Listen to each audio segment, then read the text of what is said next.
batela elemo na yo, batela kondima na yo, ata komekama ta bitumba oyo etagami mokili eningani. Mabota na mabota bakoya awa koluka ngai Nzambe.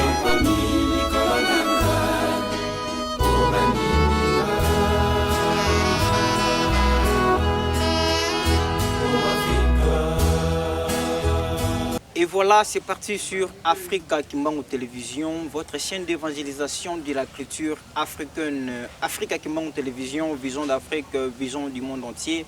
Très chers fidèles téléspectateurs, merci d'être là sur Bosolo et Tata Kimbangu Kanenge Tokolo Bakaite. Benga ba oyo balali, ba oyo pe bazali kolamba, tikisa bangona kolamba tabilo ko eziki. Et ko sala na ngwe lokote kasi Toyo kakamai oyo kobimaka na kati ya bémission ezali kokosilisa biso vraiment connaissance ya makasi ekozalaka vraiment malamu mingi ntango bozali kozwa belema ko partager ko liker pe ko komantaka lelo oyo ezalaki mwa tamulai tomonaki lisusu Papa John te bokomaki ya mingi bobengaki ya mingi Papa John akenda wapi kasi Papa John ekozalaka na ba problème oyo ekozalaka na biso na banzoto pe na ba famille. Papa John azaki na problème familial bazaki na matanga lelo oyo matanga esili kasi alobi ete nazongela bana to me recevoir na bana nzambe moli mo santo lingaki ete tukutana Papa John kasi onga na lobi moko ko pesa lisusu pourquoi amonani te tango molai yangwana fidèle téléspectateur ninga to baneko loba ete tulaki na regard sur l'histoire du kimbangisme. Na regard sur l'histoire du kimbangisme bomonaki makambo oyo to salaki tulobaki premier volume, deuxième volume, puis troisième volume bomonaki yango. Kasi lelo to liko marteler mingi sur actualité. Sur actualité to kolobia vraiment makambo mingi oyo etali arrivé ya roi Philippe, roi des Belges. To kolobia l'actualité ya tata mokonzi obule papa Simon Kimbangu kiangani na Brazzaville. Pourquoi pas actualité ya Pape François ou ezali bongo ba grand titre ya émission ya mokolo malelo kasi bino botika la vraiment branché pamba te makamba minene ezali kuluma na mokolo malelo kaka ndenge to kolobaka soki boye ko pesa biso confiance na Africa Kimbangu Télévision et kozala vraiment malamu mingi to tika la branché to zappe kutu te pour ko rater yo jouer les malelo s'abonner directement pour na émission monsieur koya ozala na actualité. Papa John, bonjour. Bonjour. Santé Zanengani. Bien. Ah, Lilo Zabi. D'accord, Papa John, belé vraiment ba jouer lelo et belé ba singa kiyo mingi. Papa John akenda wapi kala? Yo mosko akenda wapi? Te na ndenge auto lo ba introduction na moi ba problème ezaki, problème de santé et puis na ndenge au lobby que tozai na matanga, j'ai perdu une mère. Mais j'ai perdu aussi un oncle. Donc même attendez Nazabo et Nazaga na matanga. Donc mais na monaki naya le roi ndenge au soleil na biso la fois passée. Il fallait naya pour to tikata moulai te pota et salika moi moulai. Maman na perda qui voilà c'est parmi ba maman nangai ba o ba beaucoup lingai. Et ma Marie Banzo. Donc, tozaki na matango ebaki ndenge tosola ki en haut. Donc, il fallait ndenge za na famille za na ndenge wana. Et puis bon ben voilà. Na santé ndenge za ki mais sinon disons dans l'ensemble ça va. D'accord, dans l'ensemble ça va. Papa John Mambo, merci. Na bande copie bajo sika. Oui, ils allaient bon Papa John Mambo. Donc na bémission les kaka beaucoup découvrir vraiment malam soki azali nani. Kasi to ko marteler plus ya ngote Papa John Mambo azali papa oyo kozala biso tango nyonso na Africa Kimbangu Télévision azalaki na bisika oyo asalaki vraiment mingi na cabinet ta mokonzi wa bule na Ijiki azalaki pe mokonzi monene. Papa John Mambo, allons plus rapidement sur l'actualité. Lelo Oyo, ça fait déjà 100 ans. 100 ans depuis Baïbara Bisso, Bakoko Nabiso Banyo Kwama, Tomoni présence il y a roi Philippe, roi des Belges. Aïna Congo, quelque chose grave, Aïna statuette Moko, masque moko oyo bayiba bakoko na biso na tango ya kala. Et kaka na présence na yewana aye ko décorer Caporal Albert pour Abundaki Bitumba, ça fait azade na 100 ans d'âge. Mais na présence na ye awa na kati ya Congo elobela kionini. Merci ndenge opesi biso maloba. Bon, disons elobelingi eloko te.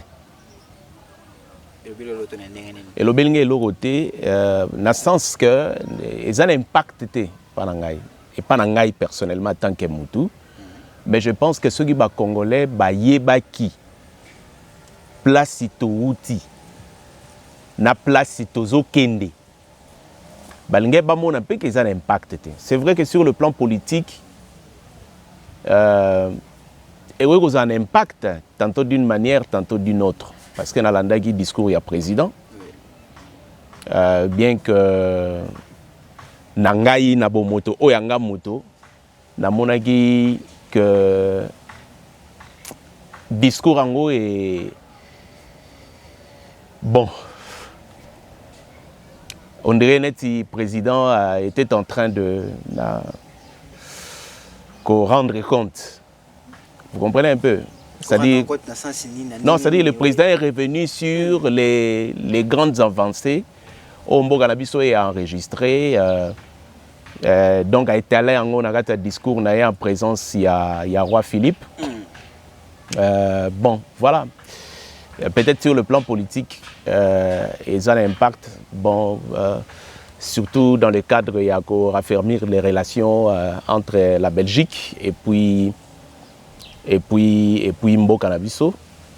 Il faut signaler que au cours, il y a l'histoire Nabiso. Il y a l'histoire que nous avons partagée entre Biso et la Belgique. La rupture et Salama et Belé. Nabatina oyo nago étalé awate parce que eza mozindo ya politique, mais c'est toujours bien parce que na cadre politique hein, dans le cadre politique, c'est toujours bien parce que en fait nous partageons une histoire commune parce que quand vous parlez de la Belgique quelque part vous allez parler du Congo. C'est ça, oui. Et quand vous parlez du Congo, quelque part, vouloir ou pas, vous allez parler de la Belgique. C'est ça. Alors, sur le plan politique, oui, pour en raffermir la relation, déjà, il est vrai que le Premier ministre, son Excellence Sama Lukonde, Alain Kuna, surtout dans le cadre de Makambo Ezali, à Rozong Sabareli, qui a ancien Premier ministre Patrice Emery Lumumba, aussi la restitution. Il y a biloko belé abiso eza na ba misé na bango et tout. Il y a pas de biloko belé za na misé na jeune moment lo bamki na biloko belé za na misé bon ba moneka kozonga sa masque wana. Non, c'est ngelo baté que c'est un grand début. Biloko est belé mais c'est un grand début. Le roi a estimé que yé ayana na masque wana nanu mais comme peut-être symbole. Puisqu'est-ce que biloko wana nyonso ya biso etikala kuna libela et puis eza biloko nini est-ce que biloko nyonso tu wana c'est vrai ba biloko wana nyonso tu ekoya coordonner misé na biso oui ça c'est vrai c'est important c'est pour raconter notre histoire c'est important mais ce n'est pas ça le fondamental du patrimoine que nous attendons patrimoine otozo zela o biso photo yamba ya o ya tata Simon Kimbangu. C'est important. Je pense que lorsque le Congo commencera à parler de ça, puisque ce n'est pas pour rien que au Moni Toza Musée national, mais on a aussi misé Papa Simon Kimba en Kamba. C'est-à-dire que dynamique wana, eza dynamique yako yamba mukolo musu biloko na biso nyonso tu oyekenda. Mais oyako leka ya kitoko. Je pense que c'est à Tata Simon Kimbangu. J'en ai parlé, même à Tanabinote Menabaninga Moussousou. Parce que histoire nyonso tout est yangonde bachaka nakati ya bapesara na libota. Vous allez voir que même sur le plan historique, histoire il y a deux grandes parties, deux grandes étapes. La préhistoire et l'histoire. Oui. Vous comprenez? C'est-à-dire la préhistoire prépare l'histoire. Mais c'est l'histoire. Soromoni, les bamboka ya makasi lelo. Basala travail scientifique ya makasi. Na histoire na bango pour sélectionner quelle est la partie de l'histoire qu'il faut raconter au peuple et quelle est la partie de l'histoire qu'il faut disons pas élaguer mais conserver. Vous comprenez que oye lubamate bana ba yekola na bango yango te parce que ils ont un impact mon côté. Vous comprenez? Quand vous prenez les États-Unis d'Amérique, même quand vous prenez la France, même quand vous prenez la Belgique en soi, les nations qui se respectent, bango nyon surtout elles font un travail fondamental de sélectionner les étapes les plus importantes il y a histoire qui ont marqué l'histoire na bango. Il y a on débat chaka na kati ya baro chaka na programme na bango, il y a éducation na bango pour batu ba retenir ya. Na bandai donc koloba que oui, pour sur le plan politique, oui, mais nangai mogo puisque tu as posé la question ce qui na mo na ondeni pour nangai et un impact. Lorsque Belgique a reçu Congo au sérieux, t'attends Wanande et un impact. Belgique a reçu Congo au sérieux, mais nous savons qu'à 1885, il y avait une réunion et Salamakuna na conférence de Berlin au Tolobaka. Bazo qui part, il y a Panza Congo, ça veut dire que chacun pour sa petite part. Yo zoana zoana, les loups oyo, Léopold D a ponaka na Congo. Bakauchu ba bien nyoso tozaka nango ekinda lelo pe bazo continuer kaka koya kocha maboko likwa maboko na Congo e biso moto ovanda wapi biso moto ozala elo bila biso nini dilo otomoni royer mena koya ne wana bino na mimba bino ka masque et puis biso ba congolais tozo biso normal no to sepela te faut pas dire que ba congolais bazion ka normal nga linga nga bongo te puisque peuple congolais c'est vrai, à comment commander mature. Bien que Belé Salamina Nouté n'a kotonga bomoto na e. Mais à comment commander mature. Nazolo bango mingi. Et loko ezo zanga. Ozo comprendre. C'est la volonté politique. Il y a la volonté politique comme un tout. Parce que quand on nous parle de la volonté politique awa, ezalaka mingi la volonté politique politicienne. Vous comprenez? Mais la volonté politique comme un tout globalisant. Il y a un des ozanga. Na lobaki na bandi na ba numéro moko elekaki awa ya émission ya yo bosolo ya tata Simon Kimbangu que les nations, toutes les nations qui aspirent, même les grandes nations naissent dans la souffrance. Na lobaki yango. Nalobaki que na travail à refonder l'État. Puisque aujourd'hui, le Congo s'est construit. Biso nyonso tout au Bungi. Le Congo que nous avons aujourd'hui, ce n'est pas le Congo tel que vu par Papa Simon Kimbangu. Ce n'est pas le Congo tel que l'a voulu le Seigneur Jésus-Christ, qui lui a donné le programme du salut. C'est-à-dire, l'œuvre salvatrice de Tata Simon Kimbangu a memaki yango, et il y a un axe misato. Axe à liboso et à politique. Axe à mi balé et à religion. Axe à mi satou et à science. On en parle, on répète, mais j'ai aussi dit que Batou, nos leaders politiques, nos baza na lenteur, ils comprennent,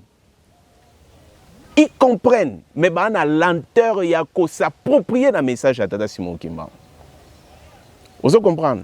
Lenteur, oui, il y a eu beaucoup de choses. Oui, Salamagi Natangu, il y a prédécesseur, il y a Monsieur le Président, c'est-à-dire Natangi, Président Joseph Kabila. Dans le régime Naye, oui, il y a eu beaucoup de volonté dans l'essence Yako, intégrer Tata Simon Kimbangu dans leur programme. Vous comprenez? Le programme qui veut que notre État redevienne à son état initial, telle qu'elle est vue par Papa Simon Kimbangu. Et c'est cela la voie de la solution. Lelo, t'as la guerre à Est. Et Oumeli tellement. Mais les solutions mathématiques simplement ne suffisent pas. Des fois, il y a des problèmes qui sont tellement complexes. Oh, yo solution na yango et où ta kakate na boani ya kibomoto. Parce que l'homme est un produit trinitaire. Ali corps, ali âme et puis ali esprit. Ce qui défaut faute et où tagi na esika ya molimo. Comment commencer à penser, remédier à ces problèmes qui a une nature spirituelle par des procédés matériels. Ndeni no salango. Osomona. Donc, nalobaki yango na ba numéro na yo oyo euti koleka na sima. Volonté wana ezozanga. Bazoyeba.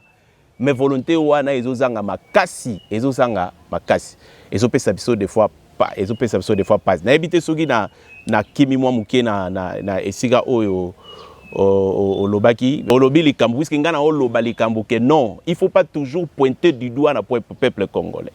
Le problème c'est que omoni baluba balobara boy.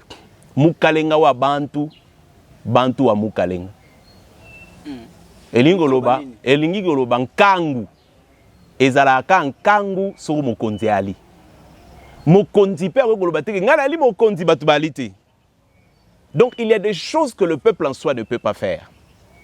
Vous comprenez? Il y a des choses qui ne peuvent être faites qu'au niveau des décideurs. Au niveau des décideurs. Et si on a décidé ali. Donc ce peuple ici a l'ingité. Batouan de non mais peuple congolais tout ça. Non. Na lobi que peuple oyo, il y a un travail ici à banda aux maturité. Mais l'oiseau zanga, ils ont volonté politique. Il y a qu'à dessiner bien beau cannabis au poète batbalanda. Même pas seulement le Congo, mais l'Afrique nous attend. C'est ça. Afrique est là parce que la plupart, il y a des Africains. Bah yebi li Kambouni ne les gars en 1921. Bah yebi profondeur, il y a mission, il y a Papa Simon Kimbangu. Bah yebi pourquoi yaka. Mais depuis aya programme oyaya nango tilelo. Il y a sur 3 axes. Il y a la politique, c'est-à-dire l'État, il y a la religion et puis il y a la science. Alors bagi na meme bino bilo romisatu. Na meme bino l'État ya sika. Na meme bino lingomba ya sika. Lingomba ya sika. Et puis na meme bino minoko oya bino. Est-ce que vous comprenez? Science est dans la kati, c'est-à-dire c'est une façon, puisque en 1921, il a parlé de 3 pouvoirs en Mbanza Sanda, quand il a dit qu'un roi divin viendra. Oui, le 10 septembre 1900... Le 10 septembre 1921. Ouais. Alors lui, le pouvoir politique, pouvoir religieux et puis pouvoir scientifique. Vous comprenez? Mais ben maintenant, et si vous avez 100 ans après, il y a œuvre. Kasi y a des salaki qui arrivé à roi Philippe. Balobaki moi mingi bazaki na bobangi. Na bobangi o ba bazaki nango et se rappeler nga les kaka na 1885 wana na Europe na conférence au basalaka ndenge ba partager ka Afrique. Et puis ton ba ko siéger a na Congo na topé na royaume Congo. Souci hein ya royoka lisolo wana kino. Baby shubuka ba caoutchouc tomba mona kino faut ba sala ba pneu na ba caoutchouc wana. Kata ba caoutchouc so ko kisonte premièrement ba juno moi sinon deuxième moi so ko kisonte ba kata liboko. Et au lelo ba photo ezali belé bande ko na biso wana ba kata maboko ba centre na biso ba kata maboko pona makambo wana et lelo to ba moni présence papa pas splendeur. Oui. Roi Aye. Est-ce que roi m'ta déjà Congo lelo? Vous savez que Tozoa indépendance aujourd'hui, ça fait plus de 60 ans. Est-ce que c'est la Belgique qui nous dirige? N'habitez ce qui limbisa, c'est par n'habitez ce qui comprendre place dans coma. J'ai dit, c'est au niveau des décideurs. C'est pas la Belgique. Dans le bawa, na moi mouké, oui. Mokondi moyen yako juger te mettre Toza en démocratie. Il y a la liberté d'opinion est garantie. Ce qu'on a discours il y a président dans la axe ou anate. Parce que président a obligé de. Bon, aza peut obligé. Hein. Bon, on va monter la guerre tout ça bon. Mais en tant que Moutou, je me dis, devoir historique oblige, devoir de mémoire oblige, que le président a orienté le discours, net a rapport, il a avancé, c'était pas nécessaire. Puisque ça a donné l'image comme si justement, au moins l'image justement comme si c'est la Belgique qui nous dirige. Et donc maintenant que le roi de notre président est venu, notre président comme, un peu comme un gouverneur général, rendez compte, il n'était pas obligé. Puisque Nathan, il y avait un ministre des colonies, Nathan à colonisation. Au gouvernement belge siégeant à Bruxelles, il y avait un ministère, surtout une thématique. Il y avait un ministère qui avait la charge des colonies. Et le ministère, il y a colonie. Ce rapport na colonie au Belgique, déjà à partir il y a 1920, Congo et Congo belge, il y a un karaté, et comme Congo, Rwanda, Urundi. Donc, colonie au Biso, na ya Rwanda, na ya Urundi. Maintenant, dans la colonie ici, c'est lui qui dirigeait, et c'est la place où il comme président au Biso. Dans la colonie, il y avait un gouverneur général. Et il y avait des vice-gouverneurs, qui gouverneur de province. Donc le gouverneur général c'est lui qui était comme le président, mais qui dépendait du ministère de la colonie. Et le ministère de la colonie ne répondait pas au premier ministre. Le ministère de la colonie répondait directement au cabinet du roi. Vous comprenez, hein? Il y a un moment où devoir de mémoire, devoir historique oblige. Soki et Zalaki, boyeke koyeba kosola na mokonzi to kotala ke na Zalaki ne sika mokonzi to na bureau ya mokonzi na ba axe bozozo yango te. Puisque ça donne l'image comme si nous sommes encore redevables à cette Belgique. Et devant le roi, non. Alors maintenant, attention, puisque vous soulevez la conférence de Berlin, en 1885 tenue à Berlin en Allemagne. C'est ça, oui. Et les abus commis par Léopold II à cette époque-là, Boko Katana, tout ça, ainsi de suite. Mais mon frère, ça fait plus de 60 ans depuis que nous sommes indépendants et ce n'est pas la Belgique qui nous dirige. Tu vas diriger par Banane? Par personne, par nous-mêmes. Parce que, en fait, en réalité, nous devons cesser de regarder l'extérieur. Il nous manque une vraie volonté ferme, pas la volonté politicienne. C'est ça qui nous manque. Parce que les lois, bien qu'on condamné, j'ai dit ici tantôt, il n'y a aucune nation, à moins que ce soit une nation extraordinaire. Les nations naissent dans la souffrance. Les nations naissent toujours dans la souffrance. Et chaque nation a eu sa dose de la souffrance. Et par rapport à cette souffrance-là, par rapport à cet assujettissement, par rapport à ce système-là colonial, je ne sais pas moi, esclavagiste, système d'oppression, le peuple se sont libérés. Et le peuple se sont pris en charge. Et le peuple se sont assumés et ont continué. Toutes ces nations ici, les nations africaines que vous voyez ici, ils ont été aussi victimes de cette même conférence. Mais pourquoi chez nous, nous regardons, nous pointons toujours de doigt à l'extérieur? Il est vrai que les enjeux au Congo, et qu'au Canada, il y a des pays moussous. Il est vrai que le Congo est le pays cycle de vie. Ce qui est bongi, libanda pe kobonga. Ce qui est baby, libanda pe erobeba. C'est comme ça que Franck Fanon, l'écrivain, avait dit que l'Afrique a la forme d'un revolver dont la gâchette se trouve au Congo. Oui, oui. C'est-à-dire que l'inko beta mundu qui gâche l'Afrique, mundu qui allait à beta ka reusala nini et aucun. Il est aussi vrai que les Africains sont conscients, il y a réalité wana. il est aussi vrai. Il est aussi vrai que nous aussi, nous sommes conscients de cela. Les peuples oignons autour du monde en Afrique, ils ont été aussi victimes de cette même conférence. Ils ont aussi, eux aussi, eu leur dose de souffrance, leur dose de la colonisation. Vous savez que Lumumba disait tantôt au président Kasavubu, mais ne dit pas que ce pays est trop grand pour nous. Ce pays exige de nous de la grandeur. Nous devons être à la hauteur des attentes de ce pays.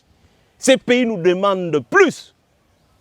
Nous devons donner plus, travailler plus, être consciencieux davantage, s'affirmer nous en tant qu'un peuple libre et en tant qu'un peuple totalement indépendant pour être le leader des autres peuples d'Afrique. Ne dis pas que le Congo est trop grand. Et allez les sous les Kambouya pototé. Ils allent les Kambouya bisomoko. Et allez les Kambouya bisomoko. Olandi? C'est ça, oui. Nalobi boy. En 1960, le président Kasavubu a tangi discours oyaye. Lumumba tanga oyaye. Même si on peut penser que le président Kasavubu, comme on le dit aujourd'hui, nous a trahis. Et que voilà, Boinaboye, Bazwa qui est dans Maboko, corrompre. Mais est-ce qu'on a aussi corrompu Lumumba? Est-ce qu'on a corrompu Papa Charles Kisolokele? Lui qui est parti en 1958 et rencontrer le roi Baudouin et parler du Congo et parler de l'indépendance du Congo. Est-ce qu'on l'a fait corrompu? Papa Simon Kimbangu Kiangani, na baodio na ute ko tshana bandeko ba ute ko landa ngai, alobaki makasi a marteler plus sur makambo e kangamaka kuna.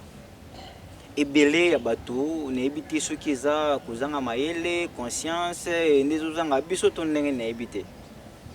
Eza na makambo ba kanga kuna. Papa John, de tout ce que vous venez de dire, moi je n'ai découvert rien du tout, absolument rien. Le premier qui est-ce que Belgique a connu de manger Congo to ndenge nini? Avant de continuer na question de ce. Wana etali kambi. Bango ba rotala yango, ndeni na axe ni bango ba romemela yango. Wana etali ba. Soki boké dango na axe ya ko dédommager, c'est qu'il faut beaucoup ko funda bango na tribunal ni. Faut ça na tribunal international. Mais ça na makambo ebele ko bima place wana. Très bien. Eza makambo ebele bima place wana, papa Simon Kimbangu Kiangani alobaka na ba corps o ba signa na tango wana.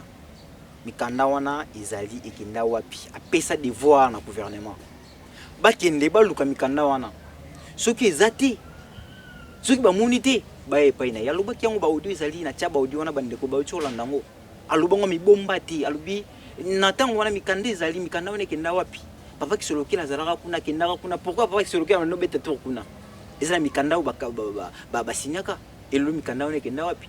Papa John a habité place où on a eu le bon plutôt cité quand on a si gens tout bon habitude mais pour exact tellement moulay makasi. Non parce que na habité na dans son kaka esikawa.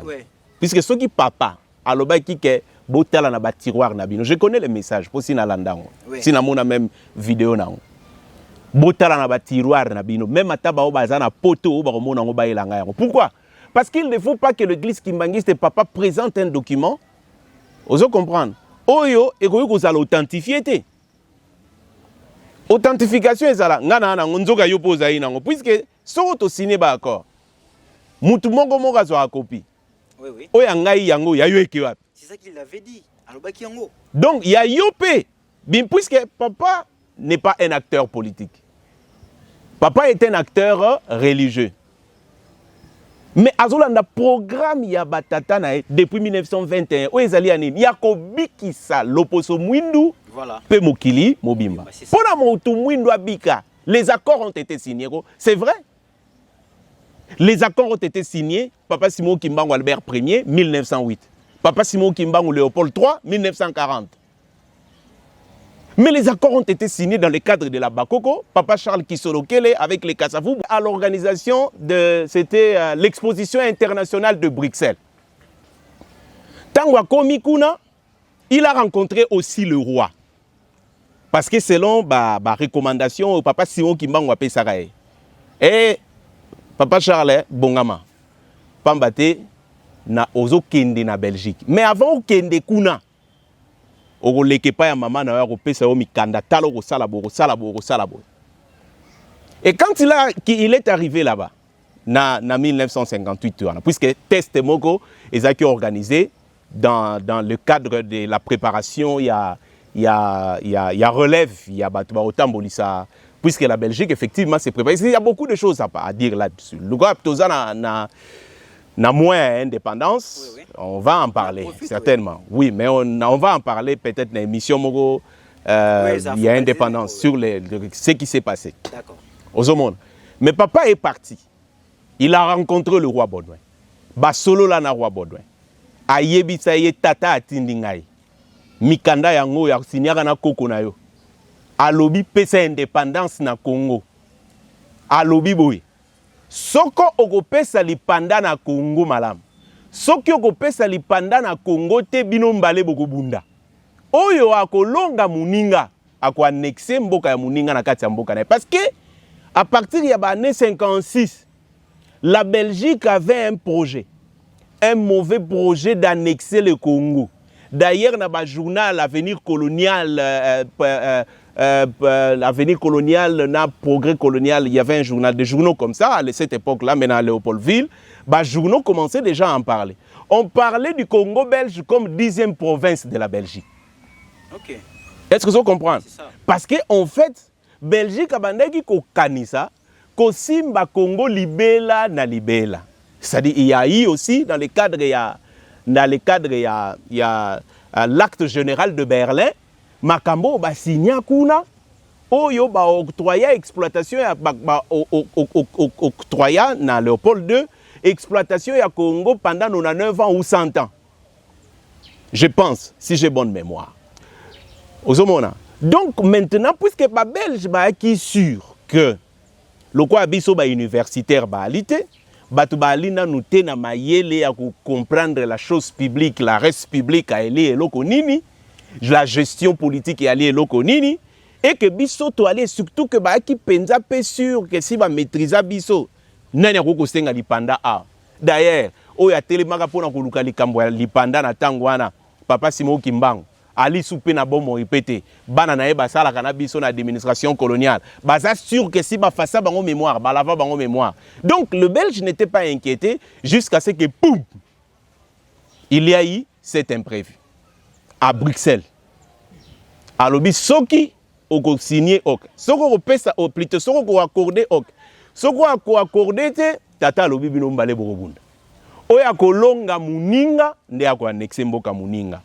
Nde omoni le 4 janvier 1959, Mupepo et Salamaki à Basoda Mikuse, et Zalaki Ndeo Babengaka démonstration de force. Vous comprenez? C'est-à-dire, dans la Kisioga Mwanda Mwamuke, pour ne pas que Togobunda, c'était le 4 janvier. Et le 13 janvier 1960, le roi Baudouin s'est prononcé à ce moment-là pour Kolobalikambuya Congo. Et puis qu'on convoquait conférence mounene belgo-congolaise à l'époque qu'on a appelé la table ronde. C'était parti comme ça. Mais Mikanda wana et Ali. Mais oye sinyama pe ba onwari ba Ali nango pe ba yebi yango. Donc c'est-à-dire que kobika ya mutu mwindu na ndengo oyo programme tata Simon Kimbangu ayaki nango. Ozo comprendre ezo lekande na ye. Ye mtayebi sekele wana yende. Donc voilà à peu près. Très bien. Très bien, Papa John. Place de notre commandé en wana kobika ya mutu mwindo ezalaka devoir de Papa Simon Kimbangu. Donc souci na yende a réalisé mutu mwindo bika mutu mwindo a sepela. D'accord, nous sommes toujours sur l'actualité. Papa John, hein? On est à Papa John a pèsé la ra bongo. La linga est bongo pour pèsé la ra bongo. Donc Papa John, petit comme on a voyage à pas raté.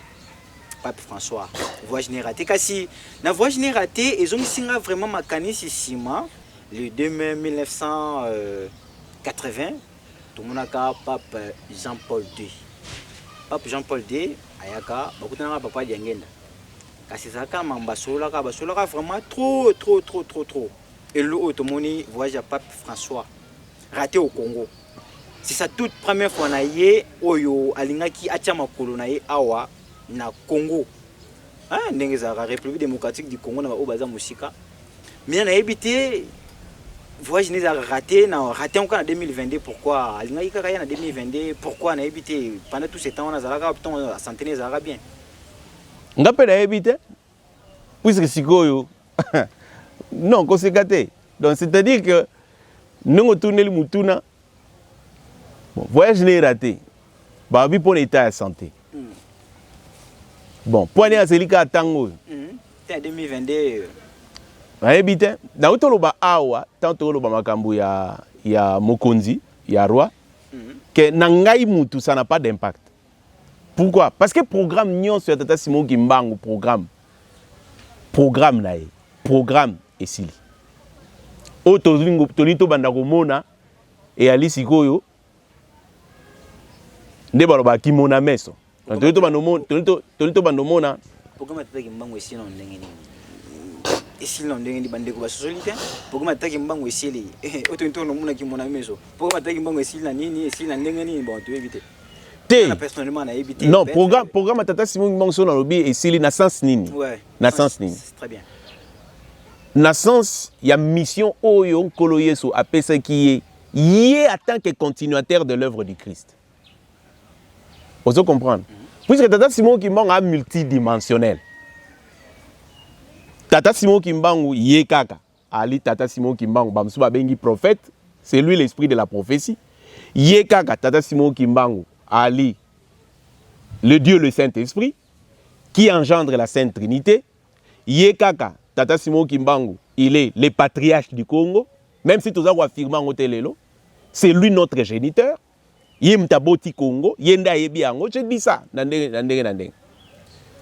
Maintenant, pendant période il y a 100 ans, Tata Simon Kimbangu, Nkolo Yesu ayeko yebisa yeboyi. Longola mutu mwindu na pasi.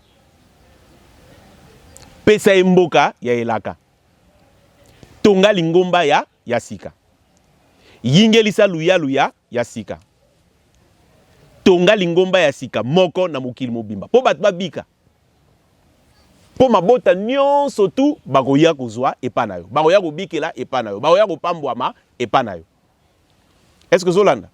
Et cette période il y a 100 ans, et la période il y a poser les jalons pour la manifestation de tout ça. Vous comprenez? Pour la manifestation de tout ça. Et donc 100 ans après, l'église est là.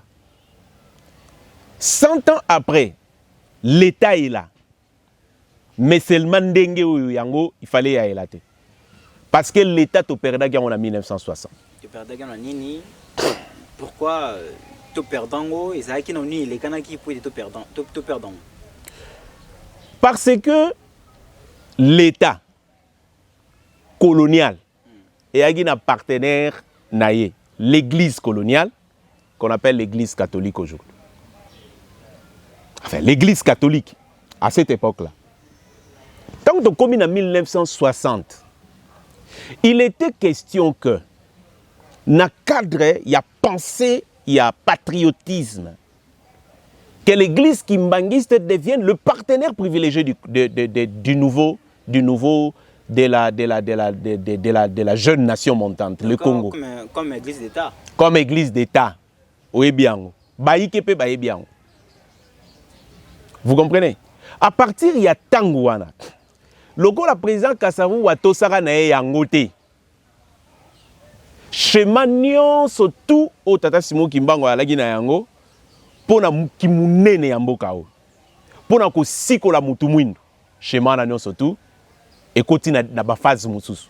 Donc ceux qui na kanisi bien ndenge papa ko ba retard à 10 ans toujours ils arrêtent à partir ya wana. Te retard à 10 ans ils amaka mususu. Retard à 10 ans ils par rapport ya rotonga elu selemi. Oui, parce que en 1961 président Kassavou a invité qui est pour aller à Libanga au biso il fallait tonga temple et Yerusalem yasika. Pour yangonde mboka ya sika.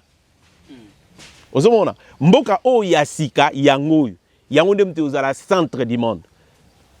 Yangonde mtozala le cœur de la capitale du monde. Capitale du monde de RDC. Même bato bafandaki na conférence de Berlin, baebara likamwana. Ça dit qu'on a commis acte général de Berlin. Quand vous lisez l'acte général de Berlin, aux hommes volonté au bateau bazaki nango, les 14 puissances, C'est comme s'ils voulaient... En fait, ils ont donné au Congo un statut d'un État universel. Un patrimoine pour tous. Ozomona. Mais na ndenge ya bango wana siko ya comploté. Po ete mboka na biso wute bandeli ezalaka paradis terrestre to betaki lisolo wana ba numéro eleki. Ouais. Papa Diangenda d'ailleurs alobaki ce pays était le paradis terrestre, il reviendra le paradis terrestre.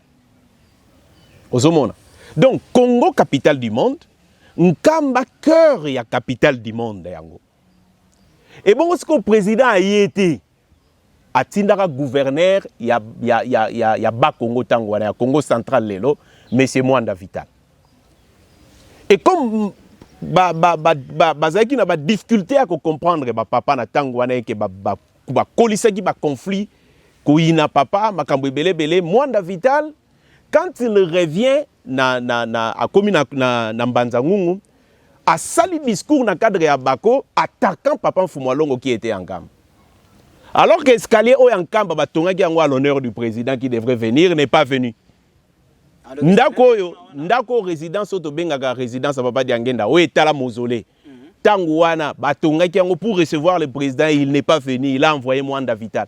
Maintenant obiki bakimbangi sende ba pesa retard esko ngana habite bakimbangi ba pesa retard. Ngana habite bakimbangi ba pesa retard.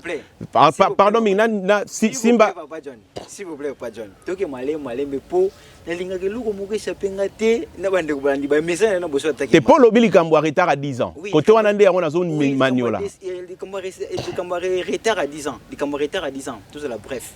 Et c'est là qui gouvernement de pesa qui retard wana to bakimbangi sende ba pesa qui retard à 10 ans. Retard à 10 ans. Pour tu koloba makamba bengisa ki ayakiti. Basala ki Mwanda Vital ndaki akene ko attaquer est-ce que retard à 10 ans nyoso wana bimpo na retard à 10 ans. Retard à 10 ans wana. Non, retard il y a 10 ans na lobi boy. Est-ce que temple en Kamba et tongama karaté? Est-ce que l'état mtatongaki? Ti bakimbangi sende batongaki. Ozo comprendre? Bakimbangi sende batonga, l'état te mtatonga yango. Oui. Mwanda Vital est venu. Président Joseph n'est pas venu. Retard au Tozwa il y a 10 ans. L'état te mtapé saki. Ozo comprendre? L'état te mtapé saki. Bakimbangi stende ba pesaki. Je ne sais pas. Non, parce que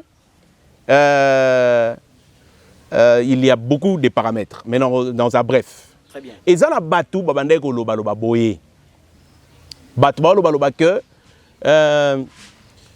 mais papa Diangenda lingi ko tonga mboka ya tata na ebongo biso ba mboka ba tata na biso to kotonga ngo mukolonini. Est-ce que vous comprenez? Koyima ima wana oyo yango izalaki. Il faut retenir que le premier président du Congo était originaire du Congo central. Est-ce que Zolanda était originaire du Congo central? Oui. La Bako était un parti culturel ayant une texture culturelle yaba Congo. Mais l'église kimbangiste aussi, surtout à ces moments-là, Ozomona, et qui na prédominance ya ba Congo na tangwana. Alors ba oyo mingi ba utaki na relégation tant ba yeko ya. Tant ba yeko kuta ke papa Simon papa Diangenda te mukonzi alingomba. Mingi na ba oyo ba yebaka ete. Ba kendaka na Kinkole oto benga relégation na Boumu. Tant ba yeko zonga ebele baki na kokoso ya kondima ke papa atambolisa bango. Donc, le problème wana o balagi nango à l'interne. Bango ba Congo. Na ba problème oyo ba politique ya tangwana. Président Kasavubu et les autres. Ba ki nango contre papa et sali ke kolige wana batu ya kati. Ba ocha masenginia na kati, ba ocha pe masenginia pe na leta. Tokotanga ba Congo. Bande ko balanda frère mon télévision. Volume esuki awa kaka ndenge ozalaka deuxième volume ezali kaka juste nation wana. Beaucoup de lien pour apparaître botalango ndenge zalaka bo partager volume esuki awa et monsieur ça tellement molai mingi tout ça deuxième volume nango kaka na otoli kolobela et bongo tokozonga mbala ya sima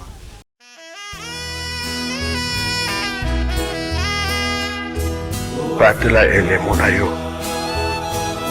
batela kondima na yo ata komekama ata bitumba oyo etangami mokili eningani mabota na mabota bakoya awa koluka ngai Nzambe